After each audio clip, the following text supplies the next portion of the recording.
27 பிப்ரவரி 2026 தவக்கால முதல் வார வெள்ளி நற்செய்தி வாசகம். மத்திய எழுதிய தூய நற்செய்தியிலிருந்து வாசகம். ஆண்டவரை மாட்சி உமக்கு. அதிகாரம் 5, இறை வசனங்கள் 20-26 முடிய.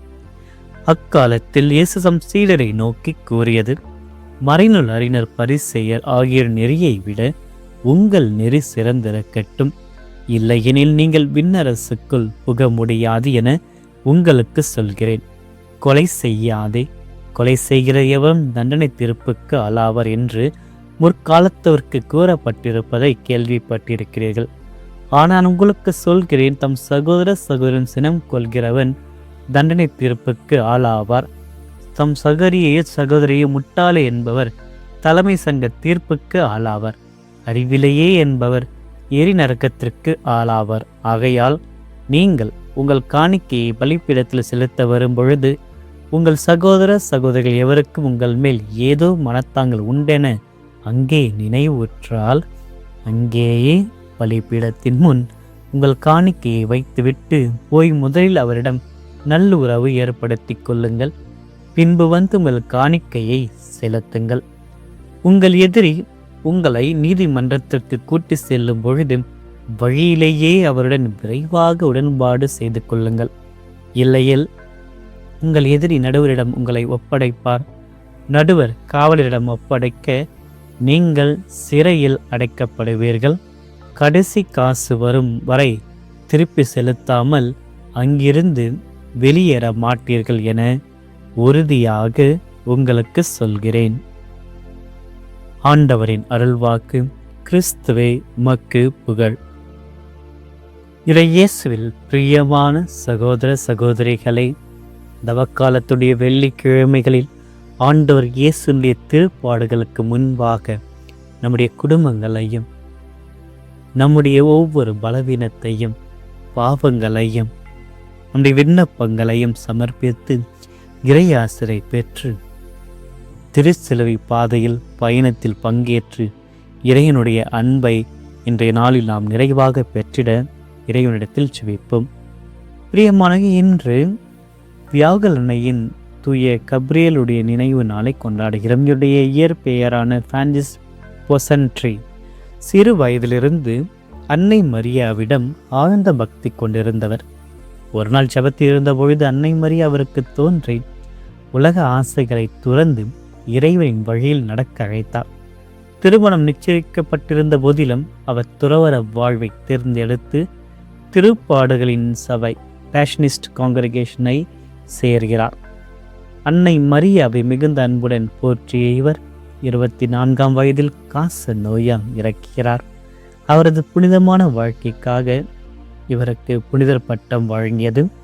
இவரிடத்தில் நாம் கற்றுக்கொள்கின்ற பாடமானது அன்னை மரியாவிடம் உறுதியான நம்பிக்கையில் இருப்பதும், உலக ஆசைகளை விட இறை பாதையில் நடப்பதும், துன்பங்களில் இறைவனையும் அன்னை மரியாவையும் நம்புவதையும், அன்னை மரியாள் நம்பி ஒருபோதும் ஏமாற்ற மாட்டார் என்பதும் இவர் தருகின்ற வாழ்க்கையின் முக்கிய செய்தியாக நாம் எடுத்து இந்த நாளை இறைவனிடத்தில் ஒப்படைப்போம். பிரியமானவர்களின் நற்செய்தி வாசகத்தை மீண்டுமாக நாம் பார்க்கின்ற பொழுது இறை மற்றொரு வாழ்க்கை நேதிக்கு, வாழ்க்கை செயல்முறைக்கு நம் ஒவ்வொருவரையும் அழைத்து செல்கிறார். இன்றைய நற்செய்தியை நாம் பார்க்கின்ற பொழுது நம்முடைய இதயத்தில் ஆழத்தில் இறை நீதியை நாம் கொண்டிருக்க வேண்டும். அதாவது நம்முடைய கடமைகளுக்கு அப்பாற்பட்ட ஒரு அன்பை இறைவனிடத்திலும் பிற இடத்திலும் நாம் காட்ட வேண்டும்.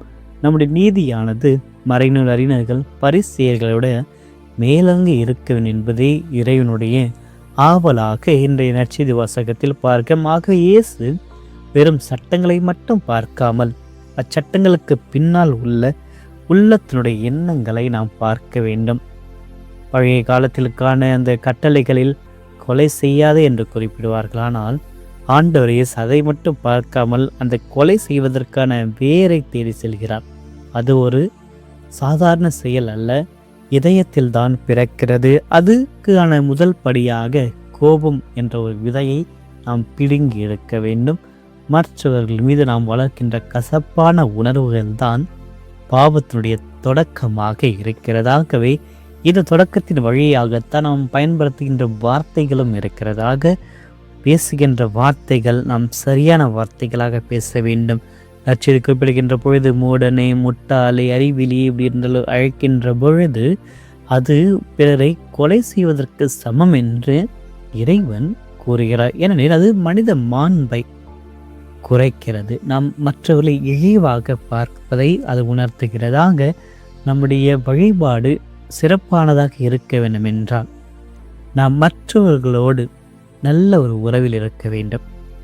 அதைத்தான் அச்செய்தியில் காணிக்கையை செலுத்த வந்தால் அங்கே ஏதோ ஒரு மனத்தாங்களை பிறருக்கு நீங்கள் செய்திருந்தால் அல்லது பிறர் உங்களுக்கு செய்திருந்தால் அந்த காணிக்கையை விட்டு போய் நல்ல உறவில் சேர்ந்து அதற்கு பின்பு எனக்கு செலுத்துகின்ற அந்த ஒரு பலியானது ஏற்றுக்கொள்கின்ற பலியாக இருக்கும் என்று அழகாக இறைவர் குறிப்பிடுகிறாங்க. பிறரோடு ஒப்புரவாக நாம் மாற வேண்டும். கடவுளோடு நாம் கொள்கின்ற அந்த உறவானது ஒரு செங்குத்து உறவு, அதாவது மேலிருந்து கீழாக உள்ள உறவு. ஆனால் இதுவே சக மனிதர்களோடு நாம் கொள்கின்ற உறவானது கிடைமட்ட உறவு, அதாவது மற்ற பகுதியில் வைத்து செல்வதாக. கடவுளும் நம்ம மட்டும் இல்லாமல் மற்றவர்களும் இருக்கிறார். ஆகவே மனிதர்களை வெறுத்து கொண்டு கடவுளால் நம்மால் அன்பு செய்ய முடியாது. அந்த அன்பு ஒரு பொய்யான அன்பு என்று மற்றொரு திருமுகத்தில் யோவான் நற்செய்தியாளர் குறிப்பிடுவார். ஆக நம்முடைய வழிபாடு உண்மையானதாக இருக்க வேண்டும் என்றால் உறவுகள் சீராக இருக்க வேண்டும். ஆக இந்த உறவை சீராக வைத்திருப்பதற்கு நாம் தாமதிக்கக்கூடாது. நற்செய்தி இறுதியை பார்க்கின்ற போது நீதிமன்றத்திற்கு செல்லும் வழிவதற்கு முன்பாகவே நல்லுறவில் ஈடுபட வேண்டும் என்று குறிப்பிடுகிறார். ஆக இது ஒரு ஆன்மீக அவசர ஒரு நிலை. பிறரோடு நல்லுறவில் இருப்பது ஒரு அவசர நிலை. மற்றொரு நல்ல ஒரு மதிப்பை மாண்பில் நாம் இருக்க வேண்டும், நல்ல உறவில் இருக்க வேண்டும், சகோதரத்துவத்தில் இருக்க வேண்டும். ஆக அப்பொழுது நாம் வாழ்கின்ற பொழுது இறைவன் நம்முடைய காணிக்கையும் நம்முடைய வாழ்க்கையையும் ஆசீர்வதிப்பார். ஆக இன்றைய வாரத்தில் இந்த சிலுவை பாதையில் நாம் பங்கேற்கின்ற ஒவ்வொரு நிலையிலும் ஆண்டவர் இயேசு நமக்காகப்பட்ட காயங்களை நாம் நினைவு கொள்கின்ற பொழுது நாம் பிறரை அன்பு செய்ய முன் வர வேண்டும், பிறரை மன்னிக்க முன் வர வேண்டும், பிறரை ஏற்றுக்கொள்ள முன் வர வேண்டும். அவ்வாறு நாம் ஏற்றுக்கொண்டு வாழ்கின்ற பொழுது ஆண்டவருடைய சிலுவைக்கு ஒரு அர்த்தம் கிடைக்கும்.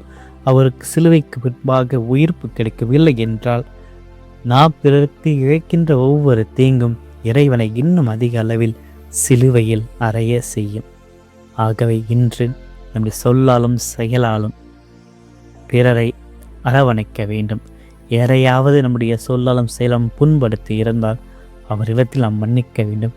பிறர் நம்மிடம் மன்னிப்பு கேட்க வருகின்ற பொழுது அவர்களையும் நாம் மன்னிக்க வேண்டுமாக வெறும் சட்டங்களை மட்டும் பார்க்காமல் அன்பிலும் மன்னிப்பிலும் மேலோங்கி கொண்ட நீதி உள்ள மனிதராக நாம் வாழ வேண்டும். மேன்மை நிறைந்த மனிதராக நாம் வாழ வேண்டும். அதற்காக ஜெபிப்போம். மன்றாடுவோமாக. அன்பே தந்த இறைவா, இந்த புதிய காலை பொழுதிற்காக உமக்கு நன்றி கூறி இந்த இனிய நாளில் ஆண்டவர் இயேசுனுடைய சிலுவை பாதை எங்களை வழிநடத்த எங்களுடைய வாழ்க்கையை உங்களிடத்தில் ஒப்படைக்கிறோம். ஆண்டவர் நாங்கள் வெறும் சட்டங்களை கடைபிடிப்பதோடு நின்று விடாமல் உம்முடைய அன்பை பிரதிபலிக்கின்ற மேலோங்கிய நீதி கொண்டவர்களாக வாழ எங்களுக்கு அருளை தாரும். எங்களுடைய உள்ளத்தையும் தேவையற்ற கோபம், கசப்பு மற்றும் வன்மங்கள் ஆகியவற்றில் எங்களை விடுவித்தரலும்.